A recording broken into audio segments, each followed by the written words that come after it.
afectación patológica de los riñones, como son las glomerulopatías, es necesario nomás la biopsia en la mayoría de los casos, porque con la biopsia, pues repitiendo un poquito, tendríamos prácticamente el diagnóstico histológico, si quieren, real, verdadero, y que nos va a indicar el estado de la evolución de la enfermedad, ¿no? Aparte del diagnóstico, el estado de la evolución de la enfermedad, el pronóstico o inclusive la respuesta al tratamiento que está teniendo ese riñón afectado. Es por eso que la biopsia renal prácticamente es la indicación. Sin embargo, se mantienen todavía algunos no digamos así preceptos, pero sí de algunas reglas, como por ejemplo la biopsia renal en niños siempre que tiene ciertas restricciones, ¿no es cierto? Debido a que, como hemos visto o vamos a ver, las patologías más frecuentes es la de cambios mínimos en los niños y que generalmente puede, hasta con un tratamiento conservador, se lo podría manejar. Luego, en pacientes, como dice, hay diabéticos de mucho tiempo, sobre todo también de mucho tiempo de diagnóstico y además de evolución con una enfermedad renal diabética, para ver si realmente es una complicación de la diabetes mellitus que tiene el paciente, o es que paralelamente al problema de la diabetes se ha injertado ahí una glomerulopatía. Allá sí cambia la cosa, ¿no es cierto? Luego, bueno, en estos pacientes de antecedentes de infección tóxica previa, sobre todo en los casos en que se desarrolla una proteinuria muy marcada y tal vez un posible deterioro o compromiso de la función renal, para ver si realmente existe una agresión muy severa o no. En ese caso se puede hacer la biopsia, no es de rutina tampoco. Cuando existen estas pequeñas alteraciones en el sedimento urinario o cuando existe una función renal conservada, tampoco estuviera muy indicada el realizar la biopsia. En cuanto a este cuadrito que vemos ahí, fíjense ustedes, la saeta está indicando la dirección de un síndrome nefrótico a un síndrome nefrítico, ¿sí? Donde podemos ver las diferentes glomerulopatías que van a cursar con un síndrome nefrótico o con un síndrome nefrítico. Y fíjense, en la parte del síndrome nefrótico tenemos estas glomerulopatías de cambios mínimos, lógicamente la glomerulonefritis membranosa, la glomerulosclerosis diabética, la amiloidosis, ¿no? Sin embargo,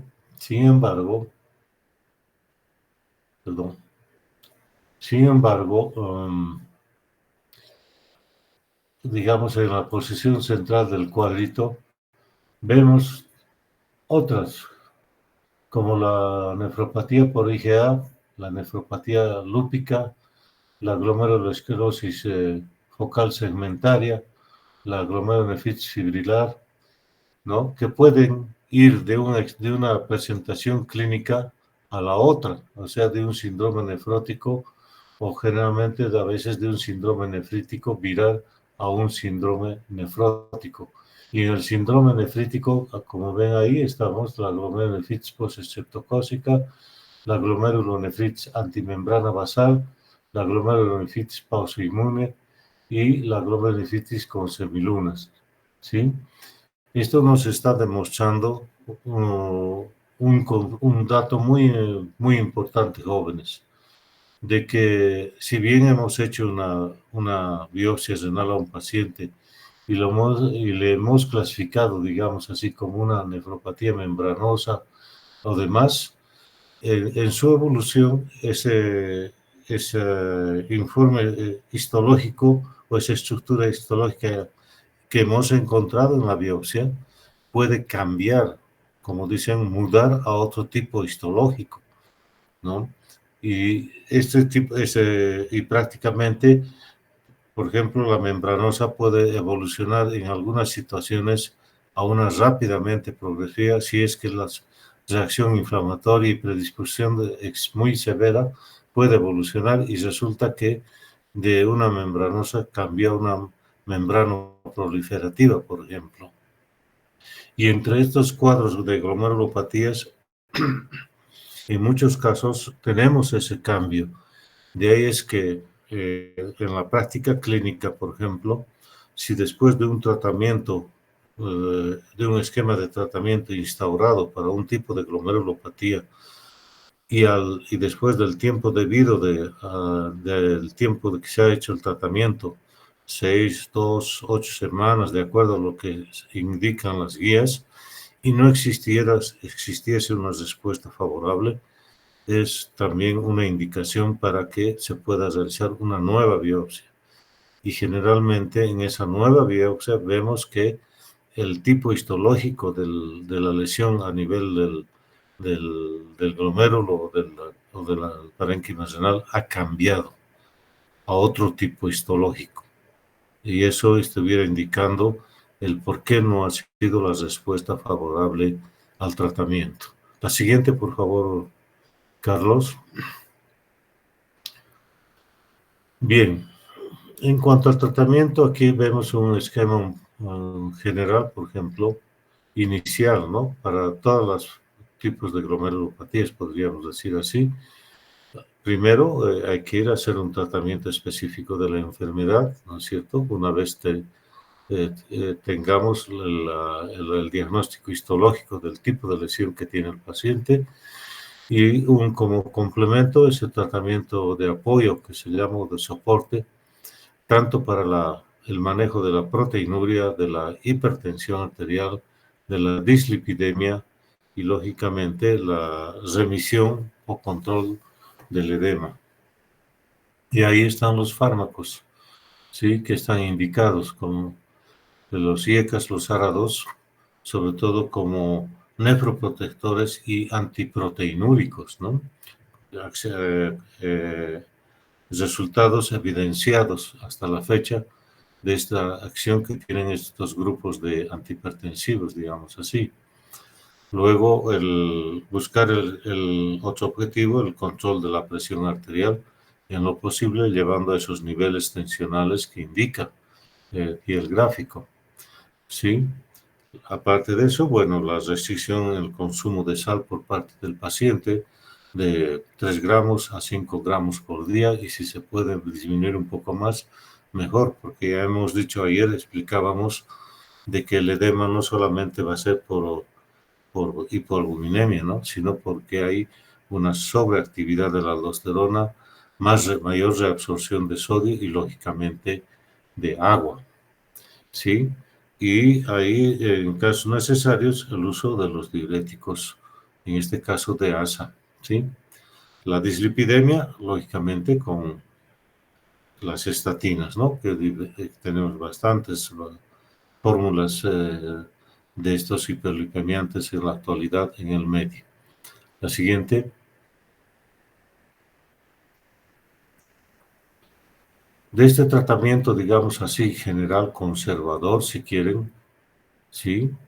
O no farmacológico hasta cierto punto, pues tenemos el tratamiento ya con inmunosupresores, ¿sí? Donde se resalta, acá lo hemos anotado, siempre tomando en cuenta que el tratamiento inmunosupresor nos va a predisponer al paciente a que pueda desarrollar alguna infección sobreañadida, una infección oportunista, ¿no es cierto? Lógicamente, cuanto más severa sea la terapia inmunosupresora, el riesgo va a ser mucho mayor, ¿sí?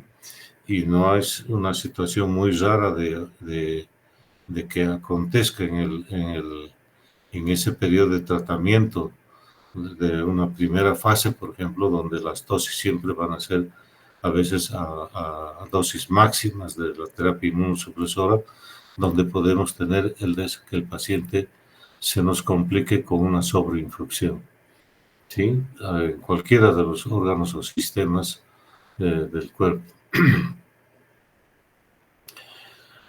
Ante esa situación, todavía se está recomendando un tratamiento profiláctico de prevención, digamos así, de estas complicaciones infecciosas, acá las más frecuentes, ¿no es cierto? Como el uso de las sulfas para prevenir la infección por el neumocistis carini, que no es girovesi, mejor dicho, que es muy frecuente en estos pacientes inmunosuprimidos.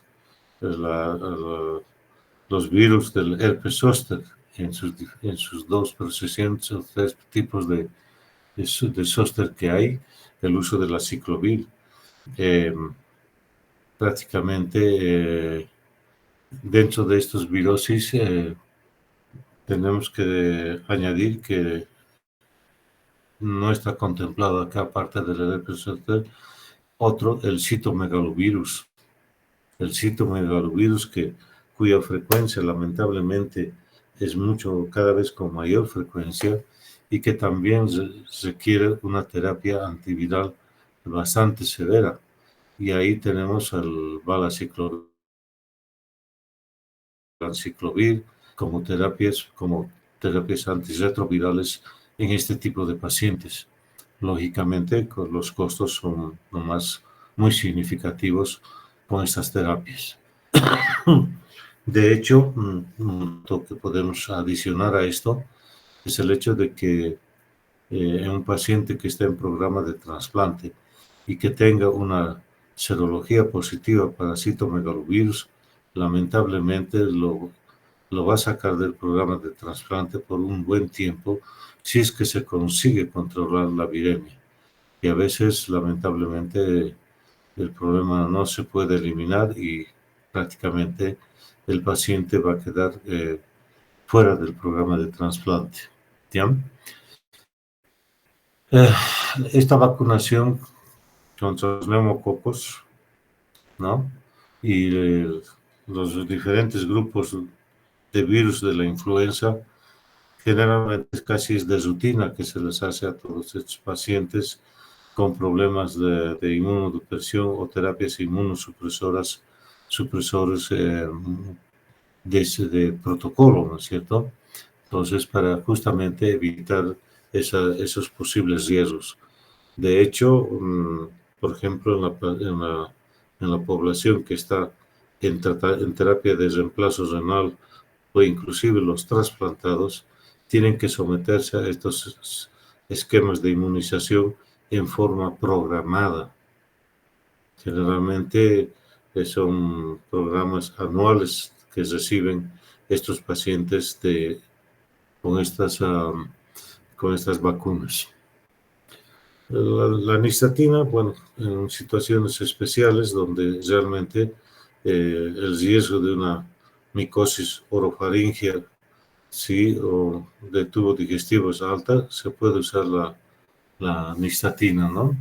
En solución generalmente es la que más se usa para aplicaciones locales inclusive. Como verán ustedes, jóvenes, de entrada nomás ya nos están advirtiendo de que tenemos que tener cuidado con la terapia inmunosupresora por estos riesgos a los cuales vamos a exponer a ese paciente en el tratamiento de su enfermedad de base, en este caso, de esta glomerulopatía. Siguiente. Bien, un repaso de esta parte general, si quieren, vamos. Adelante. Estamos haciendo así como una especie de repaso para que ustedes traten de fijar esto así sin complicar mucho la situación y complicar mucho los conceptos, ¿no?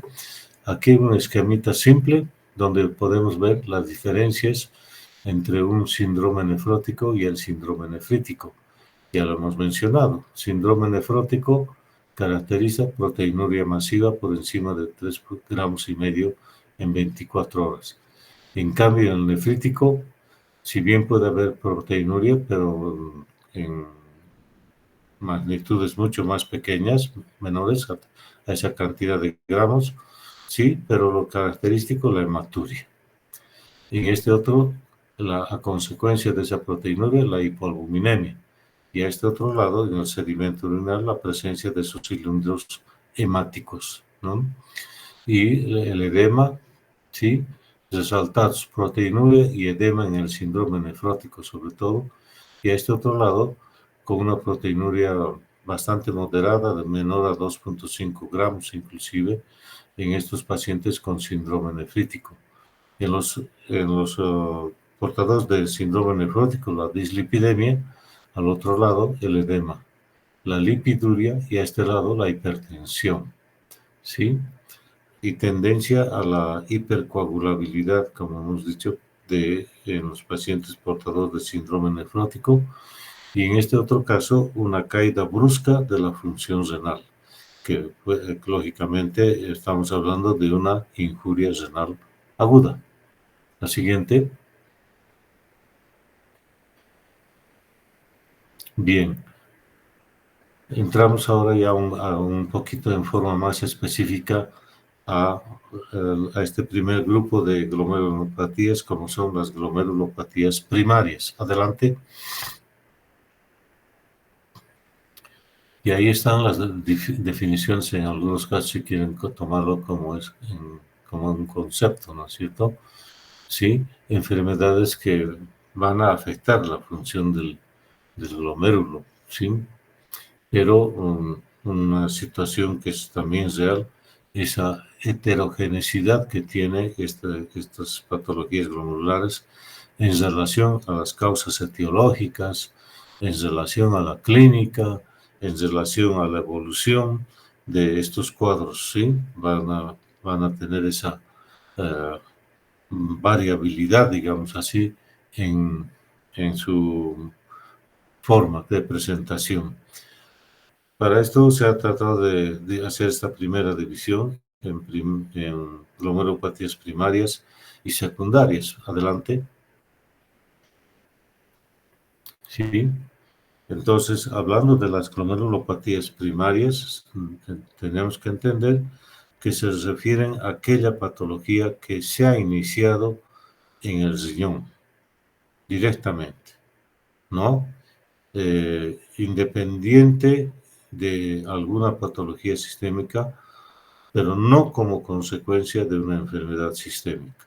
En cambio, las secundarias, lo está diciendo su nombre, secundarias a una enfermedad de base, que afecta después a la función renal, o en este caso al glomérulo, y desarrollan algunas formas de presentación de las glomerulopatías que vamos a tomar en cuenta. Y acá, fíjense ustedes, con proteinuria sintomática, por ejemplo, ahí tienen la enfermedad de cambios mínimos, la glomerulonefritis por cambios mínimos, la glomerulosclerosis focal y segmentaria, ¿no?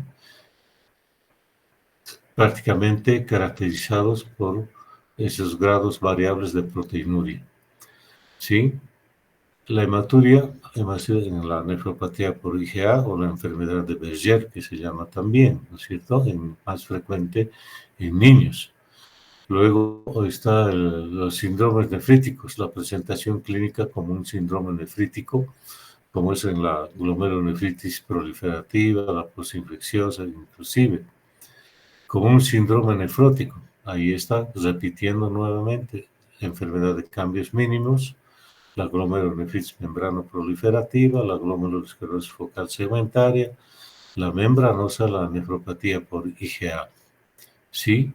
Y las rápidamente progresivas, como las glomerulopatías antimembrana basal glomerular, la glomerulonefritis pausoinmune, y aquellas, como todos, la mayoría de ellos, mediadas por inmunocomplejos, ¿no?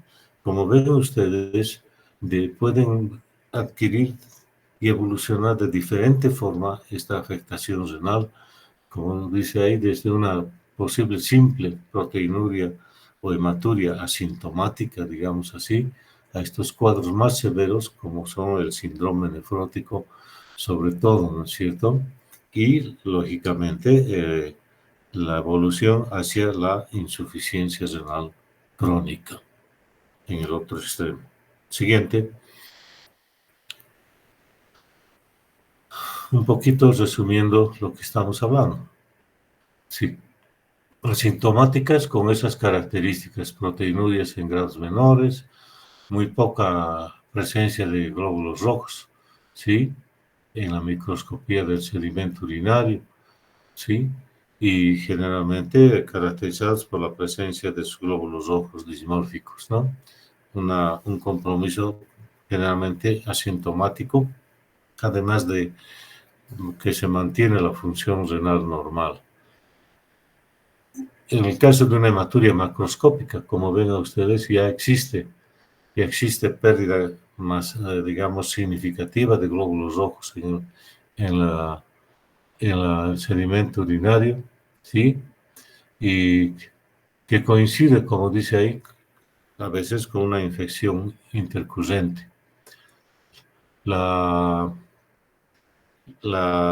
Tanto la hematuria como la proteinuria pueden tener ya un grado significativo.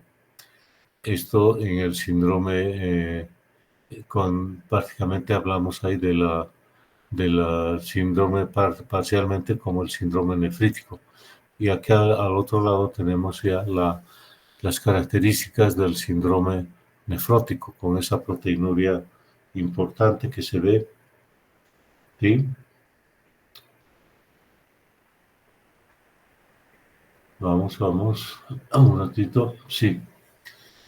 Con esa proteinuria importante que se ve, la hipoalbuminemia, el edema, la hipercolesterolemia y la dislipidemia, ¿no es cierto?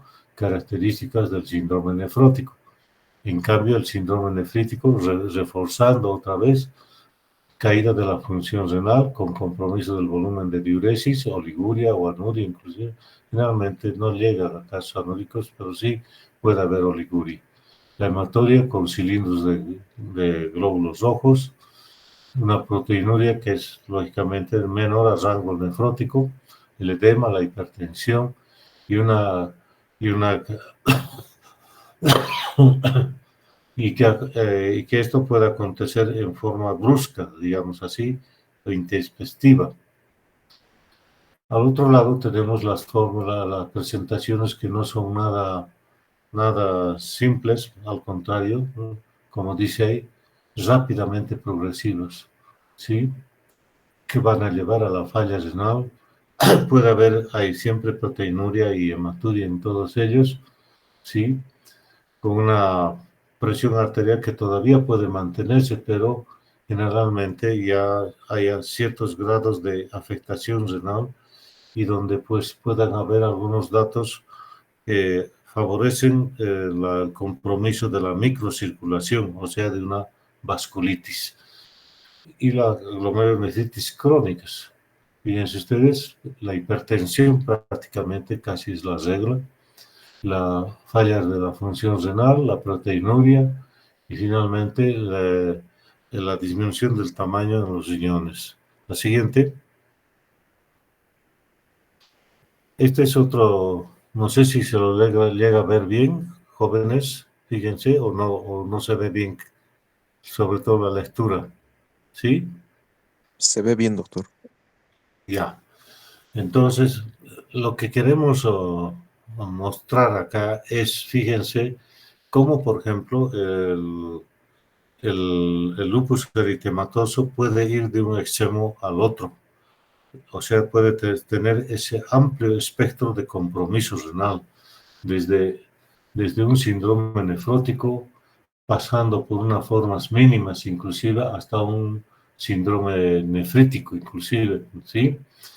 Lo mismo vemos con esas saetas para la nefropatía por IgA, la enfermedad de Berger que hemos dicho en los niños. y los otros que van justamente otra vez reforzándonos esos criterios de con síndrome nefrótico tuviera la agresión a los podocitos, existe cambios en la estructura renal con pérdida inclusive de la estructura normal o depósitos en la matriz, sobre todo mesangial, de otras sustancias o radicales o sininas ajenas a veces o que se generan por la reacción inflamatoria o reactiva que se produce. Y al otro lado tenemos el síndrome nefrítico, ¿no es cierto? Fíjense, caracterizado por la inflamación, las reacciones proliferativas, el engrosamiento o agresión de la membrana basal, la formación de componentes crecientes o hipertrofia, digamos así, o depósitos de algunas sustancias a nivel de la membrana basal del glomérulo, significando con esas dos láminas de microscopía óptica, ¿no? Como ven, la desestructuración en la imagen de un paciente con una glomerulonefritis que cursa con un síndrome nefrótico. Fíjense ustedes, prácticamente una pérdida casi total de la estructura del glomérulo, ¿no? Prácticamente una desorganización, ya no se distingue ahí si existen todavía capilares, hay una proliferación mesangial que se ve ahí, y como una especie de atrofia, digamos así, del glomérulo, si se fijan, el aumento del espacio de Bowman sobre todo, y la poca celularidad que existe en este tipo de pacientes ya portadores de un síndrome nefrótico. Y todo lo contrario, fíjense al otro lado, un glomérulo totalmente edematizado, no se observa ahí casi el espacio de Bowman, el glomérulo está agrandado, con una hipertrofia, si quieren así, o crecimiento o engrosamiento de la membrana basal, de los mismos capilares que se ven ahí y de los túbulos también. Pero lo más característico es el infiltrado celular importante, inflamatorio, todos esos puntitos negros, ¿sí? Y esa proliferación, engrosamiento del mesangio que se ve, donde nos está indicando las saetas, ¿sí? Ahora, otra vez, repitiéndonos un poco, hacia el lado de la evolución a un síndrome nefrótico, ahí tiene la nefropatía de cambios mínimos, la segmentaria focal, la membranosa, la amiloidosis, la nefropatía por enfermedad diabética, ¿sí? La otra es la glomerulonefritis de cambios mínimos que también puede ir, o también de la forma membranosa proliferativa. Y a este lado del síndrome nefrítico van la posinfecciosa, la postestreptocócica, la glomerulonefritis antimembrana basal, por ejemplo, y la vasculitis de vasos pequeños, ¿no? Las púrpuras, por ejemplo, la de Henoch-Schönlein, por ejemplo, y otras púrpuras que pueden asociarse con afectación de la microvasculatura capilar glomerular. Siguiente. Vamos, avanzamos. Esto es para darnos cuenta en forma simplificada, si quieren ustedes, los diferentes mecanismos. No son los únicos, cada vez se van descubriendo algunos otros más, pero los básicos que hasta ahora son estos. A veces los mecanismos disparadores son una infección, la autoinmunidad, digamos así, ¿no? Una base autoinmune importante en muchos de ellos, y a veces una causa no identificada, ¿no? Las formas idiopáticas de glomerulonefritis que pueden presentarse y donde van a cursar con una agresión por reacción inflamatoria e inmunológica, ¿no? Y lógicamente en algunos casos podría ir hasta la resolución. Y esa saeta negra que vemos acá, que nos indica que la parte genética, por ejemplo, de participación en estos tipos de enfermedades no está ausente. Hacia arriba nos indica que hay algunas de ellas que tienen un gran componente genético y hay otras que tienen menos expresión genética para el desarrollo de estas patologías. La siguiente.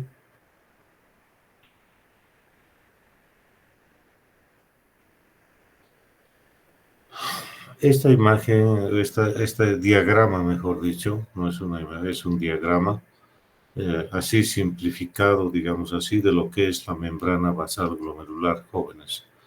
No se olviden de esta gráfica. Hacia el derecho, como ven ahí, tenemos el capilar glomerular con las células endoteliales ahí que vemos de rojo, ¿no? ¿Sí? Y donde tenemos estas aberturas entre células epiteliales que permiten, digamos así, la salida de algunos componentes del plasma, ¿sí? En el caso este se ve que hay una abertura mucho mayor que está dejando inclusive salir un poco de albúmina. Y cruzando esas líneas cruzadas que se ve al medio, que es la verdadera membrana basal, donde están estos como se llama, colágeno, proteoglicanos, fosfolípidos, colágenos, etcétera, los componentes de la verdadera membrana basal, que también logran pasar. ¿Por qué? Porque como tiene bastantes fosfolípidos, es bastante liposoluble, y esto es por eso que deja pasar algunas sustancias que van a llegar inclusive y van a ser englobadas por endocitosis por los podocitos o células epiteliales que están hacia afuera de la membrana basal, como ven ahí, y todo lo que ven ese espacio de amarillo sería el espacio urinario, o sea, de la cápsula de Bowman.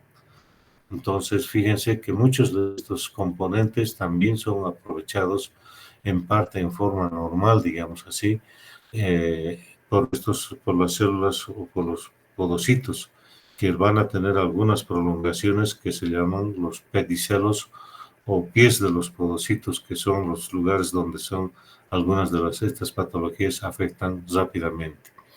Lógicamente también ahí vemos esa abertura, ¿no? Esa línea roja y azul que se ve ahí, por donde se podría dejar pasar algunas sustancias. No nos olvidemos, jóvenes, que a esta altura prácticamente la carga eléctrica de esta membrana epitelial o podocítica que se tiene ahí tiene una carga negativa, básicamente. Y como las proteínas también tienen carga negativa, entonces cargas del mismo polo se repelen. Pero una de las causas justamente para que se produzca la salida de las proteínas del plasma y pasen al espacio urinario, uno de ellos, de los mecanismos, es la pérdida de la carga eléctrica de esta membrana podocitaria. Por lo tanto, las proteínas pueden empezar a escapar al espacio urinario. ¿Sí? La siguiente. Otra representación un poco más corta, digamos ahí, de celeste vemos hacia arriba un podocito con todos sus pies, si quieren, ¿sí? Sobre la membrana basal del glomérulo, y hacia adentro otra vez las células endoteliales, ¿no? Y ahí vemos las moléculas de albúmina que prácticamente están queriendo o están pasando por el capilar glomerular, ¿no es cierto? Entonces, fíjense otra vez, de azul las células podocíticas, de verde claro la verdadera membrana basal, y hacia adentro la capa endotelial del capilar glomerular. Todos ellos conforman la barrera, que es la barrera de la membrana basal glomerular, la barrera de filtración, ¿no es cierto? Son estos sus componentes. Vamos. Esta gráfica es para darnos cuenta, como dice abajo en el enunciado, ¿sí? La presencia o el compromiso o la activación, si quieren, del sistema inmunitario inflamatorio en los diversos tipos de glomerulopatías que tienen un componente autoinmune, o sea, generación de autoanticuerpos, ¿no es cierto?, que van a agredir a los diferentes componentes del glomérulo. Ahí están las células dendríticas, por ejemplo, que van a estar presentándose en aquellos riñones que tienen una inflamación aguda secundaria a veces a una infección. Y fíjense los mediadores que entran en acción. Igualmente, en aquellos que vemos en la mayoría de las enfermedades renales, como es la actividad de los macrófagos, por ejemplo, con la liberación o secreción o estimular la proliferación de estas radicales, de estos componentes inflamatorios. Ahí también tenemos el ataque por estos mediadores de las células endoteliales. Por ejemplo, en la insuficiencia cardíaca, como dice ahí, en la glomerulonephritis, desde luego, la diabetes o en pacientes sépticos. El ataque a las células mesangiales, ya hemos visto. Entonces, como por ejemplo la diabetes, el síndrome hemolítico urémico, por ejemplo, son gracias a que se liberan todos estos componentes inflamatorios. A nivel de los podocitos, acabamos de ver, ¿sí? El aumento de esa permeabilidad para que escapen proteínas y componentes sanguíneos inclusive, mediados por la activación o agresión de esos mediadores inflamatorios, ¿sí? También muchas enfermedades glomurulares son atacadas de esa forma. A nivel de la injuria, a nivel del tejido renal, inclusive, o en muchos casos de una injuria renal aguda, fíjense igualmente la presencia de todos esos mediadores de la inflamación. Siguiente. Bueno, una representación, digamos, si quieren, tercera dimensión de la estructura de la albúmina con esos los valores de sus 70 kilodaltons, que es el PM, ¿no? Y acá otro resumen. Como verán, jóvenes, hemos tratado de buscar estas imágenes para que ustedes tengan así en una sola gráfica resumido todo lo que vamos a hablar. Ahí están. Fíjense ustedes. La glomerulonephritis pausa inmune, ¿sí? Dentro de ellas, ¿cuáles son estas glomerulopatías que van a cursar con esa característica y qué van a atacar? Ahí están las líneas, puntos suspensivos indicando dónde va a ser la agresión. Ahí ven, por ejemplo, los complejos subendoteliales. Fíjense dónde se van a ubicar o producir su agresión. Ahí, entre la célula endotelial y la membrana basal glomerular verdadera. Como ven ahí, esas líneas de verde, ¿no? Y el verde vemos que hay otros puntos, o sea que nos está indicando que en qué otros lugares también atacan estos mediadores, ¿no? Y así vemos, por ejemplo, a las células mesangiales. El ataque a las células mesangiales, por ejemplo, como es en la IGAC, por ejemplo, hay bastante ataque de eso. Y cada vez vamos más, ¿no? Ahí vemos los lugares justamente, y prácticamente este es un resumen de lo que estamos hablando. Dónde atacan, quiénes atacan y qué mediadores están interactuando para la agresión de estos diferentes componentes que conforman el ovillo glomerular. ¿Sí? Adelante. Vamos.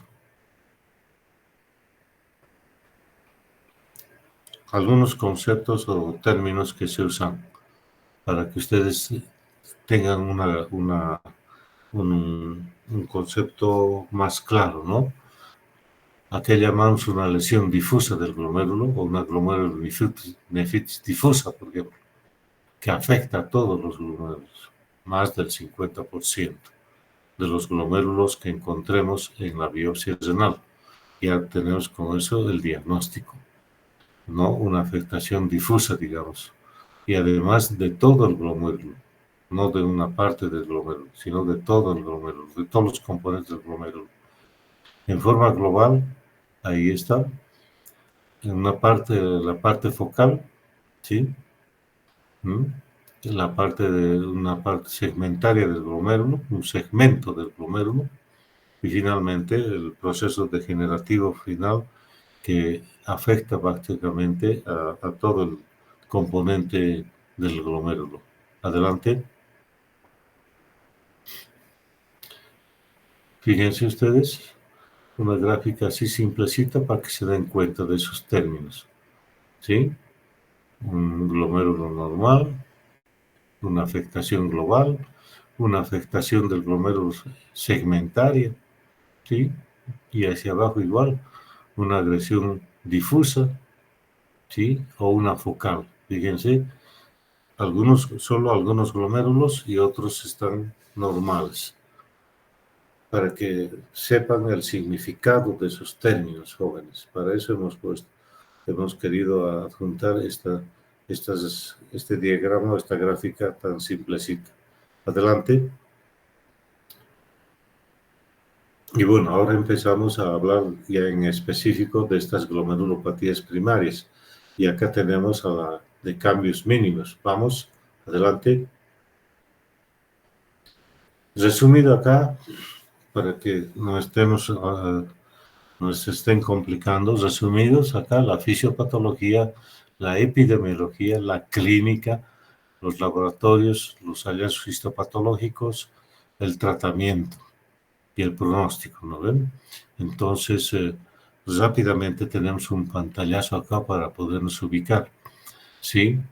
Y donde vemos de que esto en cuanto a la parte clínica, si se fijan ustedes, en muchos de los casos va con una especie de, de síndrome nefrítico, ¿no?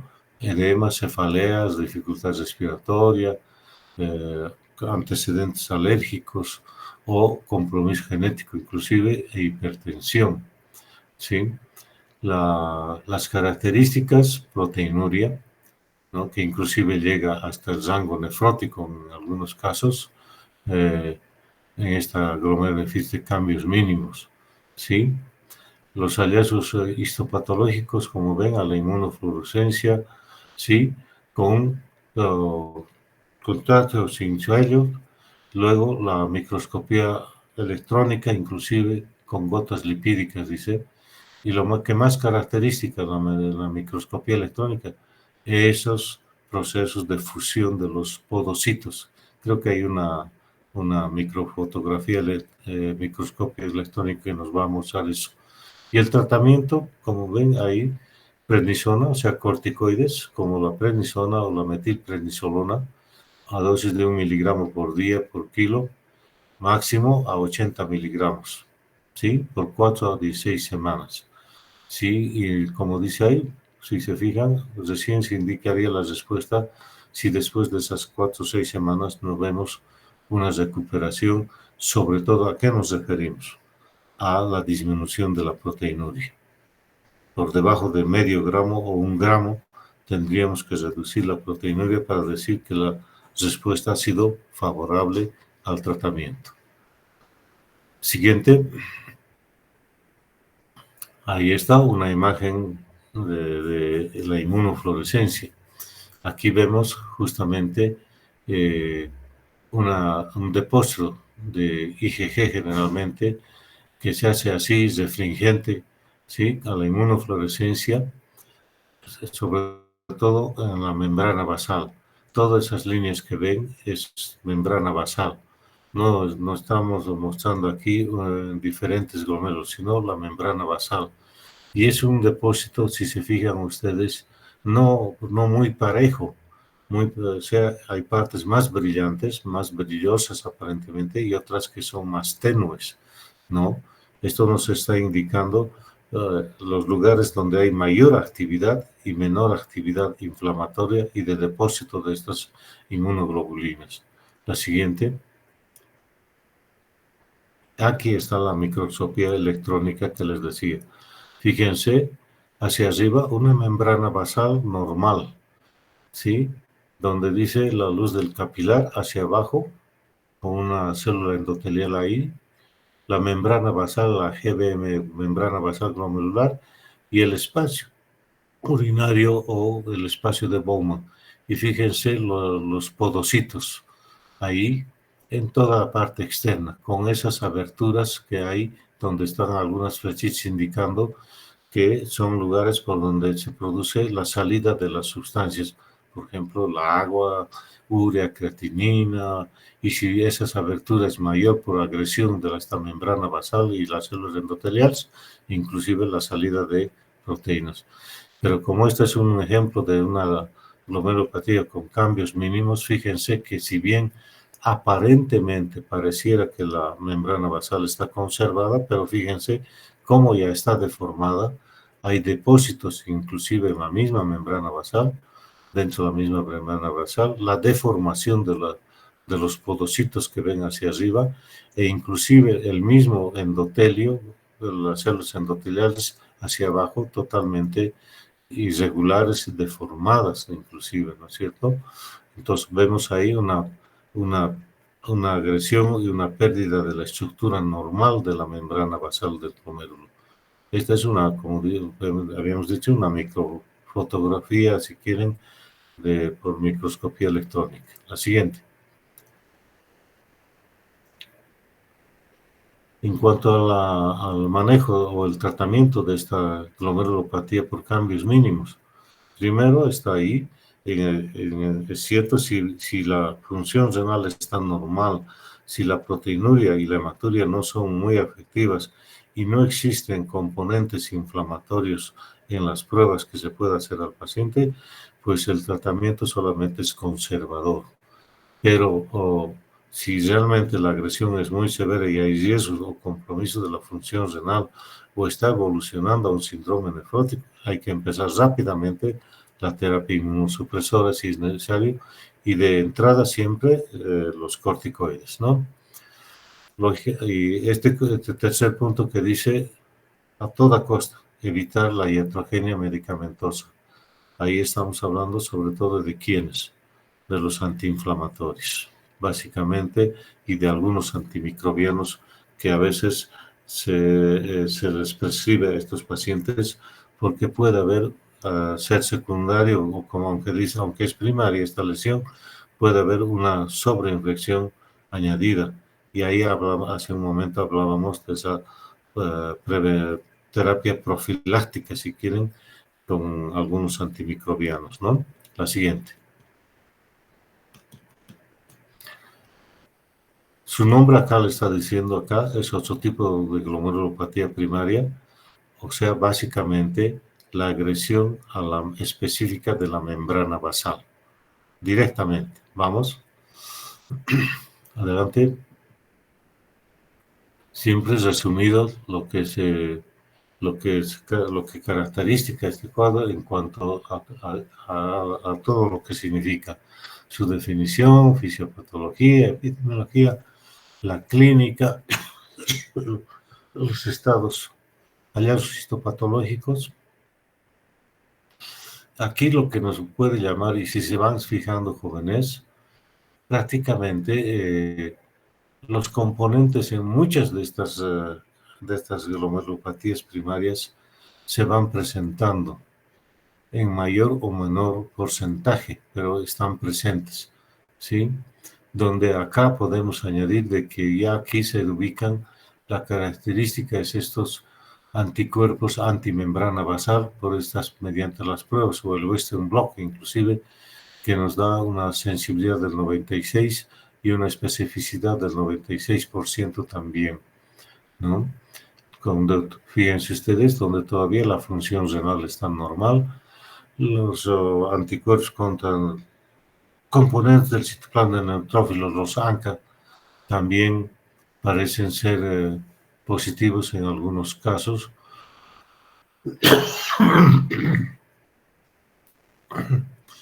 Y, perdón. Y lógicamente los controles, ¿no?, de sensibilidad que dan algunas de estas pruebas.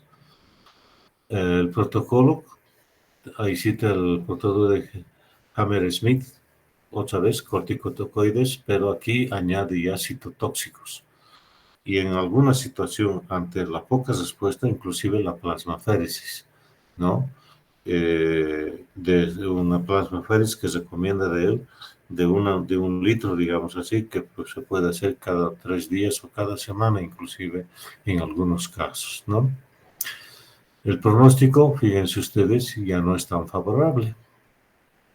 Fulminante y rápidamente progresiva la insuficiencia renal crónica. Siguiente. Ahí está la inmunofluorescencia.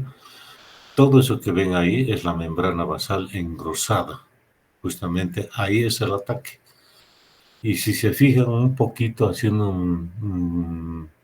no sé si un esfuerzo, vemos en algunas partes se ve como una membrana basal doble, unas líneas delgaditas, media verdes desde luego, pero delgadas, como si fuese una doble membrana basal.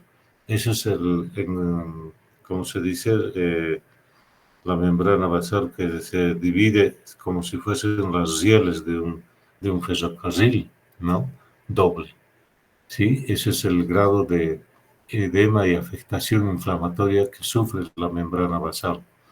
Aquí nos están visualizando mucho los otros componentes. ¿Por qué? Porque no se depositan tanto a ese nivel, no tienen esa atracción, digamos así. Estas generalmente son inmunoglobulina G las que se ponen ahí y vemos una distribución muy regular de estos componentes de inmunoglobulínicos que son parte de esta agresión. Siguiente. Donde se ve, perdón, si puedes volver un cachito. Aquí hacia las 6 o 7 de la noche vemos hacia la periferia de esa doble, como si fuese una doble membrana basal. ¿Sí? Vamos. Siguiente. Otra vez el tratamiento, metilprednisolona, de medio a 1 gramo por día. Esto se hace en pulsoterapia. Generalmente ese gramo o medio gramo de metilprednisolona se la diluye en 200, 300 cc de suero glucosado al 5%, o puede ser también en suero fisiológico. Y se va administrando al paciente en 2 a 3 horas. Y pasados los 3 días de hacer esa pulsoterapia, o sea, cada día hacemos cada 24 horas un pulso con esa cantidad de este corticoide. Al 4.º día ingresamos perdón, con la prednisona oral en esa dosis. Citostáticos, sí, dependiendo de la clasificación que pueda tener, un grado de, ¿cómo se llama?, de fidelidad de grado B, grado 1 de composición, de compromiso, ¿sí? Y esos 2 miligramos pueden corresponder a, inclusive puede ser ciclofosfamida, sobre todo, ¿no? 2 miligramos por kilo de peso por día, por 3 meses. Podemos usar la ciclofosfamida para enterar los primeros 3 días en pulsos, generalmente de 500 miligramos, y luego podemos pasar a la vía oral en comprimidos que vienen de 50 miligramos.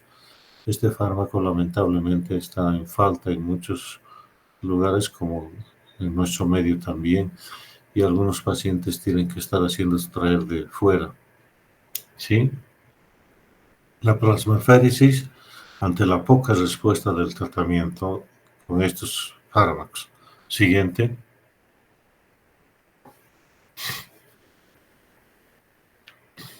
La parte membranosa, la glomerulonefritis membranosa. Acá, vamos, avancemos.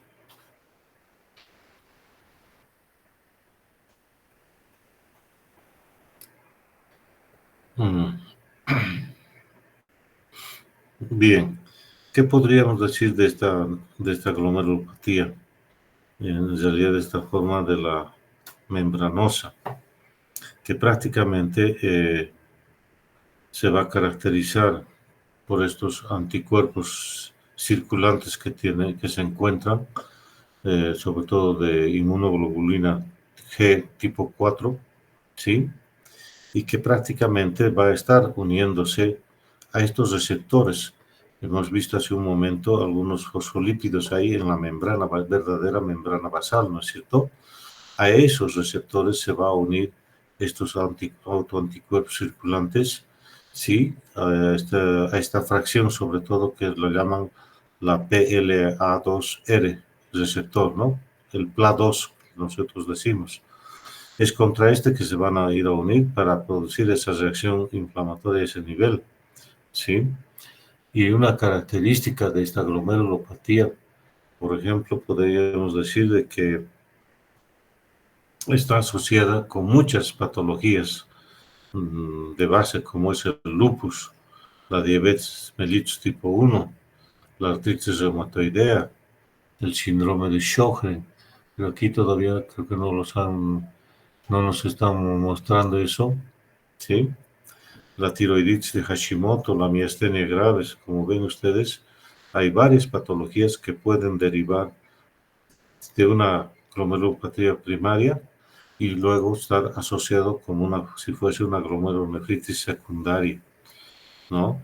Algunas infecciones, como por ejemplo la hepatitis B, C, la sífilis, aquí hablan también de eh, la malaria, la esquistosomiasis, algunos cánceres como el de pulmón, el de mama, el cáncer de riñón, ¿sí?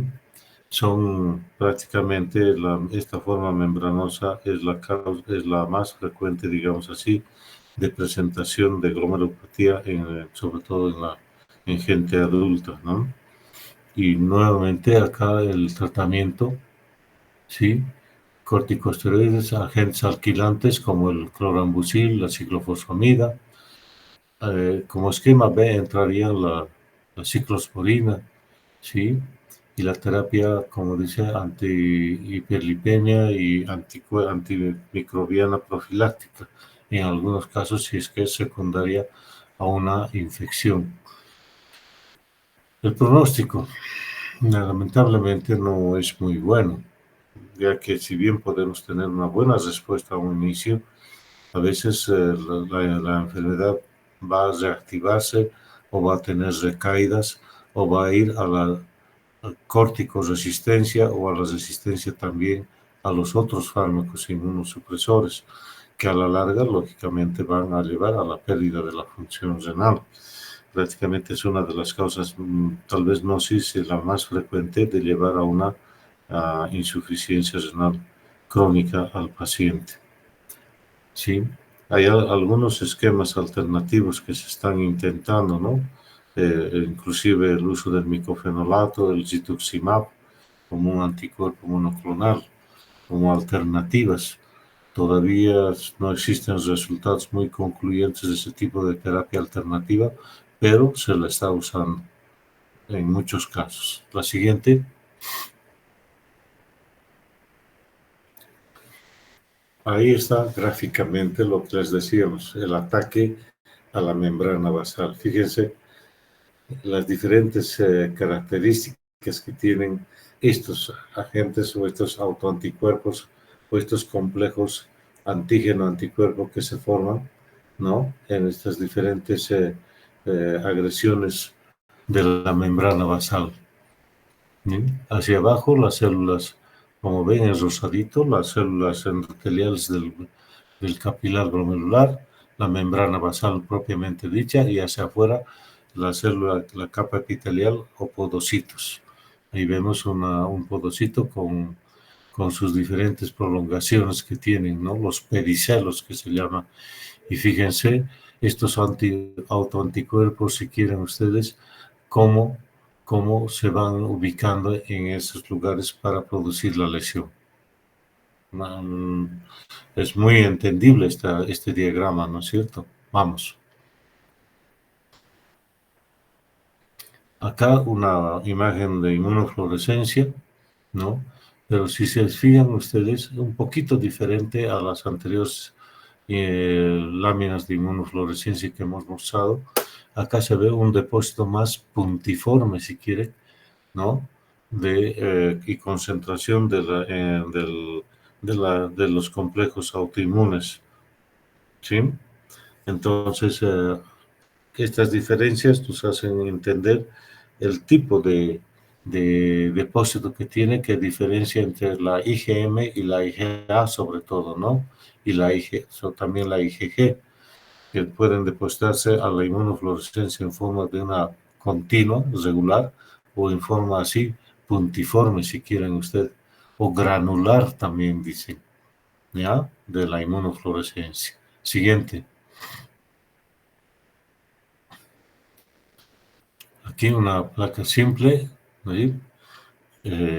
Donde vemos, fíjense ustedes, el ataque a la agresión a la membrana basal. Son esas líneas rojas que vemos dentro del glomérulo, ¿no? Un glomérulo edematizado, ¿sí? Y ahí vemos capilares también edematizados, ¿sí? Que rodeados inclusive por una membrana basal engrosada, y también algunos túbulos sí, con contenido sanguíneo aparentemente, y el edema que se presenta, ¿no? Un glomérulo agrandado con una disminución del espacio de Bowman, si quieren. Hacia afuera, a las 4 de la tarde, fíjense ustedes, hay porciones de túbulos y hay un vaso sanguíneo con sangre en su interior. La siguiente.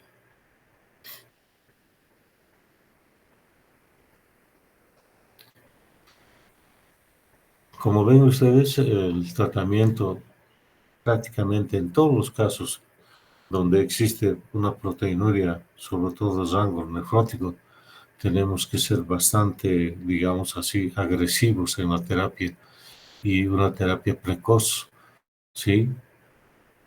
Y lógicamente eh, tratando de que la respuesta sea lo mejor posible, y generalmente los 4 o 6 meses de terapia, generalmente en la mayoría de estas patologías es el límite para poder ver si hay una buena respuesta o no a la terapia que se ha instaurado, ¿no? ¿Y cuál es la referencia? La referencia es la disminución de la proteinuria, como les dije, a menos de medio gramo en 24 horas. ¿Se acuerdan que decíamos que el límite máximo son 150 miligramos en 24 horas? No vamos a llegar, no tratamos de buscar esa cantidad, pero si llegamos a medio gramo, bueno, damos como que la respuesta ha sido buena al tratamiento instaurado, ¿sí? Lógicamente, las terapias van a estar en relación también al control de la función renal en base a la creatinemia que se vaya midiendo al paciente y calculando la tasa de filtrado, ¿sí? Uh, un deterioro de la tasa de filtrado o el aumento de la creatinina, lógicamente, nos va a indicar también que los resultados no están siendo muy favorables, que digamos. Siguiente. Aquí está el Berger. Ya estaba diciendo, ¿y dónde está la nefropatía por IgA? Vamos, adelante. Rápidamente esto, y creo que ya lo habíamos mencionado, esta es la forma más frecuente de afección en la población pediátrica sobre todo, y en adultos mayores con una frecuencia mucho menor, ¿no es cierto? Entre este grupo etario de los 5 a 6 años de edad en la población pediátrica es una de las afecciones más frecuentes que se tienen, ¿sí? Donde puede cursar inclusive con un síndrome nefrótico en estos niños, ¿ya? Generalmente puede haber una respuesta a un tratamiento conservador, o inclusive llegar a usar terapias en base a corticoides sobre todo, y en algunas situaciones está asociada a algunas infecciones, ¿sí? Entonces, eso es lo que tenemos que ver. Generalmente, en la actualidad, ya algunos ya prefieren entrar con terapia con corticoides, además de un protector gástrico, ¿no es cierto? Por el riesgo de irritación del estómago por la corticoterapia. Generalmente la terapia puede durar entre 12 a 16 semanas en estos pacientitos, que se puedan asociar algunos fármacos para la hipertensión, sobre todo para el edema, un poco de diuréticos y en casos necesarios inclusive reponer la hipoalbuminemia, corregir la hipoalbuminemia más rápidamente pasando albúmina al plasma, también es como coadyuvantes, digamos así, en estas terapias de de la, de la glomerulopatía por IgA o enfermedad de Berger. ¿Qué más podríamos decir?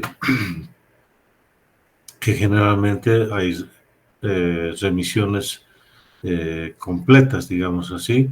Muy pocas veces la afectación renal de la función puede permanecer, pero generalmente se puede recuperar a la larga, ¿no? En la actualidad, algunos consensos últimos sugieren inclusive que si no se ha conseguido una respuesta favorable, o sea, remitirla a esa proteinuria, sobre todo, están dando opción a que se puede usar la ciclofosfamida o el micofenolato mofetilo, inclusive el tacrolimus, ¿no?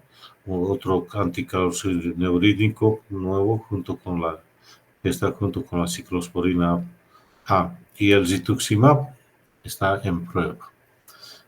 Como ven, ya la cosa va cambiando. Si bien acá nos indica que prácticamente puede ser hasta un curso, una evolución benigna de este cuadro, pero en muchas situaciones no es tan así el resultado a la larga, ¿no?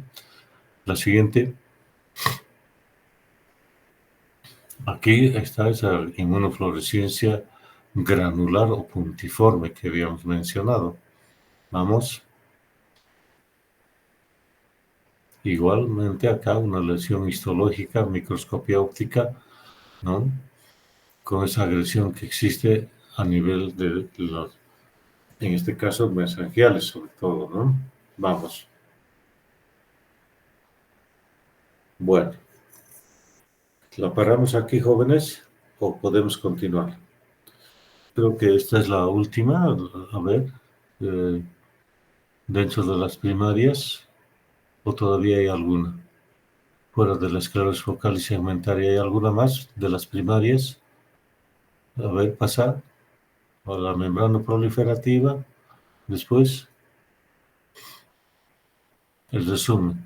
Bien, entonces, ¿podemos parar acá, jóvenes? ¿Están de acuerdo? ¿Quién me está ayudando? Carlos Gabriel. No te escuché muy bien. Sí, doctor, aquí podríamos Sí, parar. espero que haya sido lo más entendible. Hemos tratado de simplificar lo más posible, no entrar en mucho detalle para no confundirlos a ustedes. Entonces mañana estuviéramos continuando. Ahora mañana, ¿cómo es la cosa? ¿Será que se arregla esto o vamos a continuar en forma virtual?